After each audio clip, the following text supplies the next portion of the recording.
এই ছেলে, খেতে বসে যা, তাড়াতাড়ি চলে আয় খেতে। ভাত দিয়ে দিয়েছি টেবিলে। হ্যালো বন্ধুরা, তোমরা কেমন আছো? সবাই নিশ্চয়ই ভালো আছো। ভালো থাকারই কথা, আমিও ভালো আছি।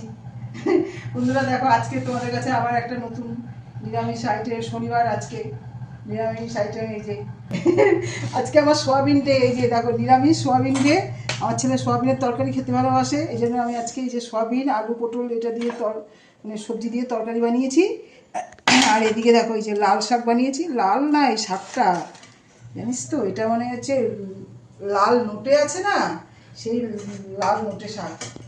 ছেলে, তোকে আমি সব থালার মধ্যে দিয়ে দিচ্ছি, ঠিক আছে? আমি আর তুই দুজনেই তো খেতে বসবো এখন। বাবা তো খেয়ে বেরিয়ে চলে গেলো। আর এই যে দেখো, এখানে এখানে একটা নতুন রান্না করেছি। এই তোমার এই যে বাদাম দিয়ে, পেঁপে দিয়ে আর আলু দিয়ে। বাদাম, এই দেখো, বাদাম পেঁপে আর আলু, এই কাঁচা লঙ্কা দিয়ে মুখে চিড়ে, কালো জিরা চিড়ে রান্না করেছি। মানে কালো জিরা দিয়ে কাঁচা লঙ্কা চিড়ে রান্না করেছি। এবার আমার ছেলে হচ্ছে ভাজা মানেই কাঁচা লঙ্কা কামড় দিয়ে মুখে দিয়ে খাবে, ওই জন্য একটা কাঁচা লঙ্কা রেখে দিয়েছি। এই হচ্ছে আজকে আমাদের দুপুরবেলা রান্না বাড়া। ঠিক আছে বন্ধুরা, আমরা তো খেতে বসে যাচ্ছি, তোমরাও সব খাওয়া দাওয়া করো।